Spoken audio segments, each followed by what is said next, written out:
12월의 첫날 새벽, 다 함께 우리의 마음을 모아 하나님께 예배를 드리시겠습니다. 오늘 우리에게 주시는 하나님의 말씀은 예언서 호세아 2장 14절에서 23절까지의 말씀입니다. 제가 봉독해 올리겠습니다. 그러므로 이제 내가 그를 꿰어서 빈들로 데리고 가겠다. 거기에서 내가 그를 다정한 말로 달래주겠다.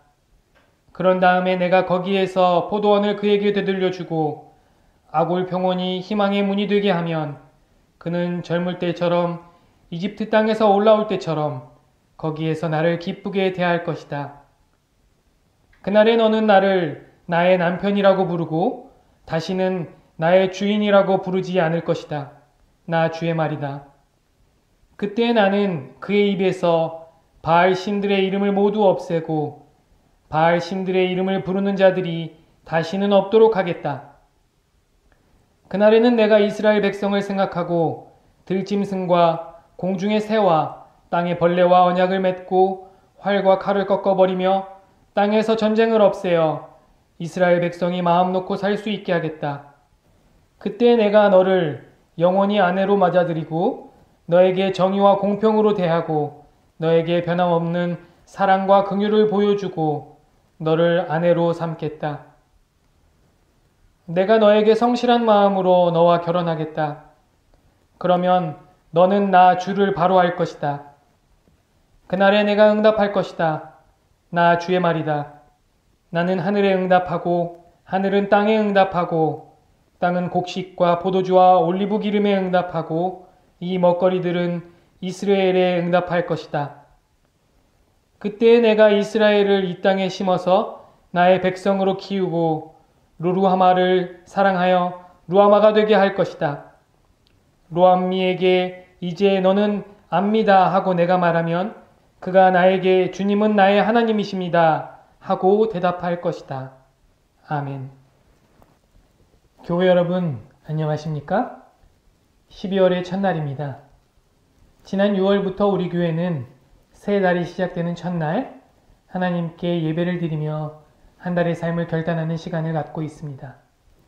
2021년 올해의 마지막 달이 시작되는 오늘 그리고 남은 이번 한 달 동안에는 지난 한 해의 삶을 성찰하고 다시금 새롭게 시작되는 새해를 기도로 준비하며 결단하는 뜻깊은 한 해가 되기를 소망합니다. 교회력 절기상으로 지금 우리는 대림절기에 들어와 있습니다. 대림절 또는 대강절이라 불리는 이 절기는 말 그대로 예수 그리스도의 오심을 기다리는 절기입니다.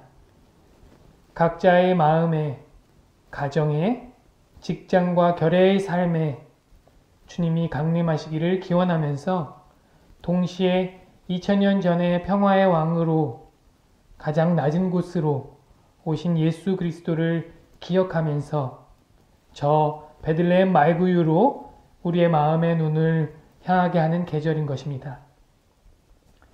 대림절기를 보내며 우리 그리스도인들이 지녀야 할 가장 중요한 신앙의 자세가 있다면 그것은 다름 아닌 단순성애로의 복귀입니다. 그것은 우리의 삶이 너무나 번잡해 있고 소비 문화 속에서 도시 문명의 소음과 경쟁 속에서 본질적인 삶의 중요한 그 무엇인가를 상실했기 때문입니다. 삶과 신앙의 부수적인 가지들을 모두 떨궈내고 하나님과 맺은 관계, 그 본질적인 신앙의 단순성을 회복하는 것이 바로 대림절기를 보내는 신앙인의 자세입니다. 오늘 본문은 예언서 호세아의 말씀입니다. 오늘 말씀이 선포되던 주전 750년은 여로보암이 북이스라엘을 통치하던 시기였습니다. 당시 북이스라엘의 사회문화적 분위기는 겉으로 보기에는 매우 풍요로운 사회인 것처럼 보였습니다. 그러나 사회 밑바닥과 내부를 보면 그 땅에는 진실도 없고 인애도 없고 하나님을 아는 지식도 없고 오직 저주와 살인, 도둑질과 간음, 포악뿐이다 라고 호세아서 4장은 증언하고 있습니다. 종교는 어용화되었고 물질적 풍요신 바알 신앙에 오염되었습니다. 호세아는 이스라엘의 지도층과 백성들의 삶을 남편과의 성실한 부부 생활을 배신한 간음으로 은유하였습니다. 애굽의 압제에서 구원하시고 보살피시며 새 세계로 이끄시는 신실하신 하나님과의 계약관계를 버려버리고 등 돌려 다른 길로 간 것입니다. 이들을 향한 예언의 말씀은 처음 사랑, 처음의 순수, 처음의 계약 정신을 회복하라는 것이었습니다. 오늘 본문에서 호세아는 하나님께서 이스라엘 백성을 빈들 거친 광야로 다시 데리고 나아가 위로하고 설득하여 첫사랑을 회복하게 하려 하신다고 예언의 메시지를 전하고 있습니다. 하나님께서 이스라엘 백성을 빈들 거친 광야로 다시 데리고 나가신다고 증언하고 있는데 왜 하필 빈들 거친 광야일까요? 빈들의 허허벌판, 거칠고 메마른 광야는 우리가 생각하는 것처럼 낭만적인 공간도 아니고 호넉넉한 공간도 아닌데 왜 하나님은 그곳으로 이스라엘 백성들을 가시겠다고 하는 걸까요? 그것은 광야가 하나님의 돌봄과 사람을 경험하였던 첫사랑의 공간이었기 때문입니다. 광야는 기억의 공간입니다. 애굽에 종살이하던 이스라엘이 출애굽했을 때의 광야 들판 시절은 가난하고 배고팠지만 자유를 누리고 순수하게 야훼 하나님과 미래를 즐기던 첫사랑의 시절이었기 때문입니다. 이스라엘은 광야에서 주님만을 의지했습니다. 주님은 구름 기둥과 불 기둥으로 인도하시고 홍해 바다를 갈라 그 백성들을 걷게 하시고 만나와 메추라기로 줄인 배를 채워주시고 반석에서 샘물이 솟아나오게 하심으로 마른 목을 축이게 하셨습니다. 그러나 문제는 삶이 편안하고 넉넉해지면 애틋했던 과거의 기억은 다 사라지고 만다는 것입니다. 이것이 사람입니다. 사람은 생활에 필요한 물건을 바꾸는 순간 신도 바꾸어 버리고 만다는 옛말이 맞습니다. 사람은 생각하는 대로 사는 것이 아니라 사는 대로 생각한다는 말도 맞습니다. 편안하고 안락해지면 변화가 싫어집니다. 이웃들을 배려하며 살라는 하나님의 말씀은 불편한 말씀이 됩니다. 그래서 사람은 하나님의 말씀에서 가시들을 제거한 채 받아들입니다.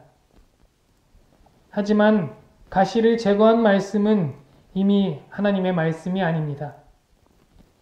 사도 바울은 십자가의 말씀이 멸망한 자들에게는 어리석은 것이지만 구원을 받는 사람인 우리들에게는 하나님의 능력이라고 고린도전서에서 말하고 있습니다. 그는 주님을 가리켜 부딪히는 돌과 걸려 넘어지게 하는 바위라고 말했습니다. 사람들은 거칠거칠한 십자가보다는 매끈매끈한 십자가를 좋아합니다. 소유가 늘어날수록 십자가는 불편한 짐이 됩니다. 우리의 눈이 지상의 것들에 머물 때 하늘은 점점 우리에게서 멀어집니다. 섬 주민들이 준 로터스 열매를 먹고 고향으로 돌아가야 한다는 사실을 잊었던 오디세우스의 부하들처럼 우리도 하나님께로 돌아가야 하는 인생임을 잊고 살 때가 많습니다. 그렇기에 인생의 빈들 체험은 우리에게 꼭 필요한 은총입니다. 돌아오라는 하나님의 부르심을 다시금 깨달을 수 있기 때문입니다.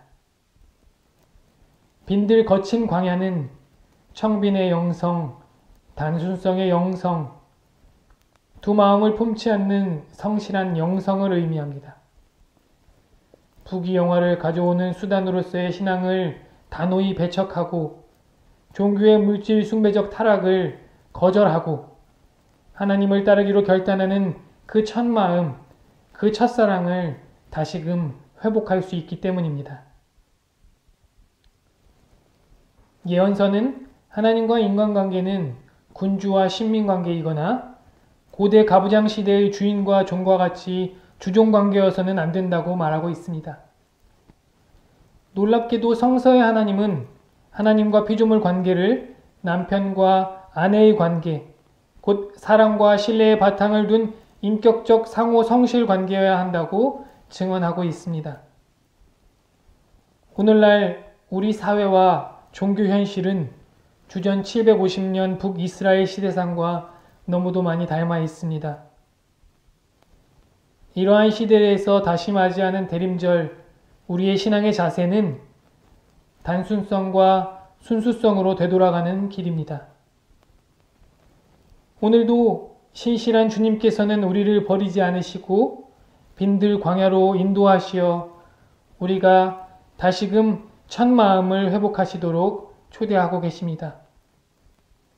2021년 대림절 청빈한 마음으로 주님의 부르심에 응답하며 오직 하나님만을 신뢰하고 따르기로 결단했던 첫사랑, 그 첫 마음을 회복하는 저와 여러분이 되기를 소망합니다.